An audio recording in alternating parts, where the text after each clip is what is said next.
సభకు నమస్కారం. 11 ఏళ్ల నుంచి మాట్లాడుతూనే ఉన్నాం. కొంతమంది మాట్లాడలేదు. ఆ కొంతమంది ఆ వైపు ఉన్నారు.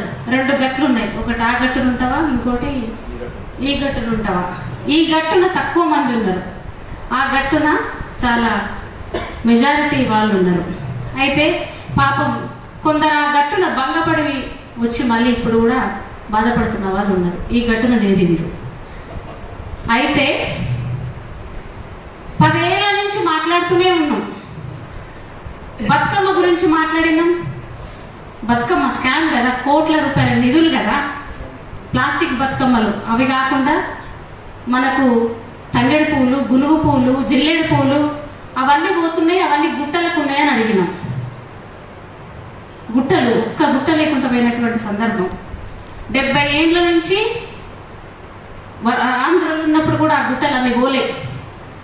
ఎందుకు పోలేదంటే, నేను నిన్న ఆదిలాబాద్ జిల్లాలకు వెళ్ళినా, కొన్ని ఊర్లకు వెళ్ళినా, నాతో పాటు మా దాసు కృష్ణమాచారి ఇంకా కొంతమంది అక్కడ ఒక చిన్న హోటల్లో అన్నం తిన్నప్పుడు మేము చుట్టూ కొంతమంది ఉన్నారు. మేము మాట్లాడుకుంటుంటే, అమ్మ మా దగ్గర అన్ని గుట్టలు పోయినాయి, మేము కూడా రేపు మాకు పోయే పరిస్థితి ఉంది. ఇంత నుండగా బోడగా మా ఆదిలాబాద్ జిల్లా అంటే అడవులు కదా, గుట్టలు కదా, కొండలు కదా, కోనలు కదా, కుంతలు జలపాతాలు కదా, అవన్నీ విధ్వంసం జరుగుతున్న సందర్భంలో అమ్మా ఇదివరకు అన్నలు ఉండేదట. ఆ అన్నలు ఎవరన్నా ఎమ్మెల్యేనో లేకపోతే ఊరు సర్పంచో లేకపోతే ఎంపీటీసీలో ఎవరన్నా భూమిని కబ్జా చేస్తే వాళ్ళు వచ్చి కబ్జా చేసిన కబ్జా చేసిన వాళ్ళ మీద గుడ్డ కప్పి పోయే వాళ్ళట కదా. ఇప్పుడు వాళ్ళు ఏమైపోయేదని అడుగుతున్నారు. నాకు మాటలు రాలేదు కానీ కళ్ళ వెంట నీళ్ళు వచ్చినాయి. అయితే అదొక ఆదిలాబాద్ మాత్రమే కాదు, ఉమ్మడి 10 జిల్లాలల్లో అవన్నీ వనరులు పోయినటువంటి సందర్భం. తర్వాత మొత్తానికి శ్రమ ప్రజల దగ్గర, శ్రామిక ప్రజల దగ్గర ఉన్నటువంటి బతుకమ్మ బట్టలిప్పించి బతుకమ్మలాడించినటువంటి దొరల గడిలకు వెళ్ళిపోయింది బతుకమ్మ. బోనం కూడా అట్లనే, మట్టి కుండలో ఉండే బోనం కార్పొరేట్ శక్తులతోటి ఒక బోనాన్ని తయారు చేయించి, ఎవరు గుజరాత్ వాళ్ళతో తయారు చేయించి బోనం ఎత్తుకుంది కేసీఆర్ బిడ్డ. అప్పుడు ఈ ఘటనలో మాట్లాడుతూనే ఉన్నాం. ఇప్పటికీ బతుకమ్మ గురించి మాట్లాడుతూనే ఉన్నాం. ఇక తర్వాత ఇంటర్ బోర్డు రాష్ట్రం వచ్చిన కొద్ది రోజులకే 20 మంది ఇంటర్ బోర్డు తప్పిదం వల్ల 20 మంది విద్యార్థుల ప్రాణాలు. అంత తృణప్రాయమా, అంత చులకన వాళ్ళ ప్రాణాలు. ఇప్పటికీ ఆ పిల్లల పట్ల ఏం మాట్లాడని 11 ఏళ్ల సంధి ఏం మాట్లాడిన వైనం ఉంది. అది మన వెంకటరెడ్డి అన్న గారికి తెలుసు. ఇంకా కాళేశ్వరం ప్రాజెక్ట్ ఏటీఎం కదా, అది వాళ్ళు ఇప్పుడు అసెంబ్లీలో ఏం చర్చలు జరగాలి, అవి ఏంది, ప్రజలకు ఏం కావాలి, ఉద్యోగులకు ఏం కావాలి, చేతి వృత్తుల వాళ్ళకి ఏం కావాలి, మాదిగలకి ఏం కావాలి, మాలలకి ఏం కావాలి, సంచార జాతులకి ఏం కావాలి, సంచార జాతులకి రాజకీయమైనటువంటి అది అవకాశాలు కూడా లేవు కదా. ఇట్లాంటివి మాట్లాడకుండా ఆ పార్టీ మీద ఈ పార్టీ, ఈ పార్టీ మీద ఆ పార్టీ మాట్లాడుతున్నటువంటి సందర్భాలను మనం ఇప్పుడు చూస్తున్నాం. ఆడవాళ్ళని ఎంత చులకన చూస్తారో, ఒక చిన్నది మనం బస్సులెక్కే ఆడోళ్ళను ఎట్లా మాట్లాడుతున్నారు కేటీఆర్. ఎల్లిపాయ పొట్టు తీసుకుంటా డాన్స్ చేసుకోమని అడుగుతున్నారు. ఓట్లు అడగడానికి సిగ్గు లేకుండా మరి అట్లా ఎట్లా అడుగుతారో నాకు అర్థం కావట్లేదు. ప్రతిపక్షంలో ఉన్నప్పుడు ఇవి వాళ్ళు పాలకపక్షంలో ఉండి, ఇప్పుడు పాలకపక్షంలో ఉన్నప్పుడు ఇవన్నీ విషయాలు వాళ్ళకు గుర్తుకు రావట్లేదు. ఒకటా రెండా అనేక విషయాలు, 11 సంవత్సరాల సంధి జరగవలసినటువంటి అనేక విధ్వంసం జరిగింది. ఇక బహుజన ప్రజలకు ఒకవేళ భూములిస్తే, చేతి వృత్తి ప్రజలకు భూములిస్తే, అది ఉప్పల్ బగాయితీలో అగ్రవర్ణాలకు భూములిస్తే, కమ్మలకు, వెలుమలకు, రెడ్లకు భూములిస్తే, మాలకు హైటెక్ సిటీలల్లో వాళ్ళకు భూములు ఇచ్చింది. ఇవాళ పెట్టుబడిని పిలుస్తున్నారు కదా. ఈ రాష్ట్రంలో ఏదైతే మనకు రాష్ట్రం సాధించుకుంటే కొట్లాడితే అది మనకు వృత్తులు మిగులుతాయి. ఈ వ్యాట్ పేరుతో మేము కట్టే మా వ్యాట్తో మాకు కొంత ఇన్కమ్ వస్తుంది. ఇన్కమ్ తో మేము వృత్తుల వాళ్ళం, అన్ని చేతి వృత్తుల వాళ్ళం పనిచేసుకోవచ్చు అని అనుకుంటే ఈరోజు గుజరాత్ పెట్టుబడులు, అనేక పెట్టుబడులు మనం చూస్తున్నాం. ఎందుకంటే ఈ పెట్టుబడులు ఎందుకు వస్తాయంటే వీళ్ళకి వాటా వస్తుంది.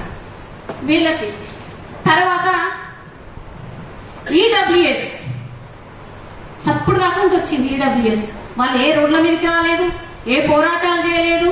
తర్వాత ఎకనామికల్ వీకర్ సెక్షన్స్ అని 10% రిజర్వేషన్ పొందుతున్న వాళ్ళు. మరి మేము బహుజన ప్రజలు మేమేం చేయాలి? ఎంతకాలం ఉద్యమాలైనా ఈ విషయం పైన మేధావులు కూడా మాట్లాడవలసినటువంటి అవసరం ఉంటే అది మాట్లాడవలసి ఉంది. దాని గురించి మాట్లాడరు. ఎందుకంటే కొంతమంది ఆ ఘటన ఉన్న వాళ్ళ మా ఈరోజు ప్రోగ్రామ్ కి కృతికర్తలలో మా స్కై అన్న కూడా ఒకరు. అయితే మేమిద్దరం ఇట్లా ముఖాముఖి చాలా తక్కువనే మాట్లాడుకున్నా. ఫేస్బుక్ లో అన్న రాసిండు, బుక్ బ్రహ్మ అని ఒకటి వేదిక వచ్చింది. అయితే ఆ బుక్ బ్రహ్మలో ఏంటి ఎవరెవరికి వచ్చినాయి ఇప్పటిదాకా మన సంగీశెట్టి సీనన్న కొంతమంది పేర్లు చెప్పిండు, వాళ్ళకి పిలుపులు వచ్చినాయి. మరి సామాజిక న్యాయం ఏది తెలంగాణలో? బీసీలం ఎక్కడ పోతాం? సాయకులు ఎక్కడ పోతారు?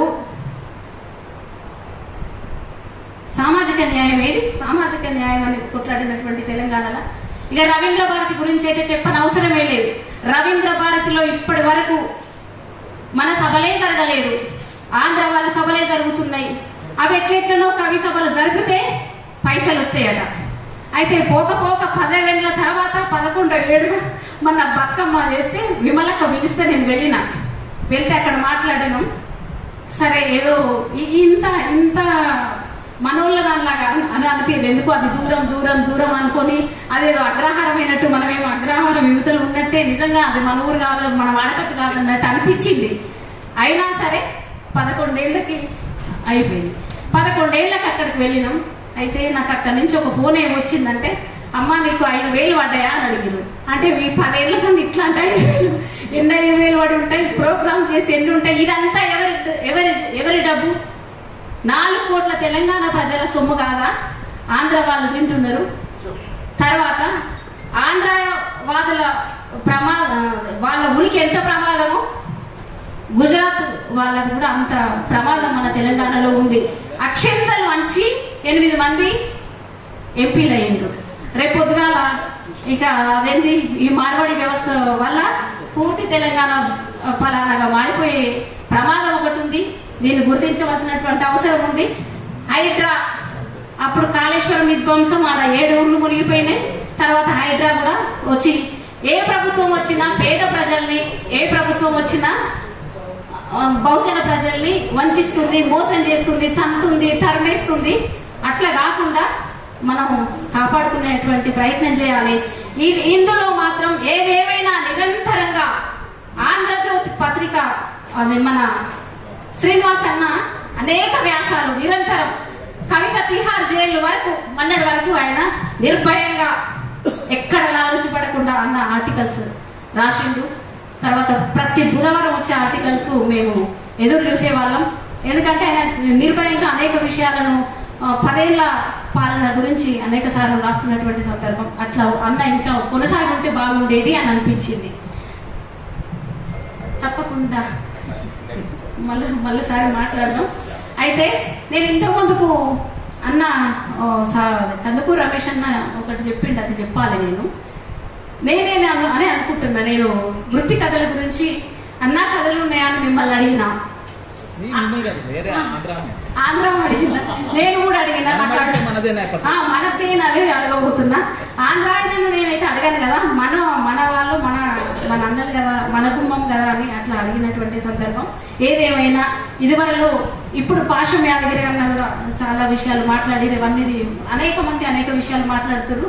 పాపాని నాగరాజు అనేది ఇక నిరంతరం అదే పని, అదే ఉద్యమాలు అట్లనే ఇంకా ఈ ఉద్యమాలు నిరంతరం మిగిలే ఉంటున్నాయి. ఇప్పుడు నిర్వాహకులు ఏం చెప్తే మేము కూడా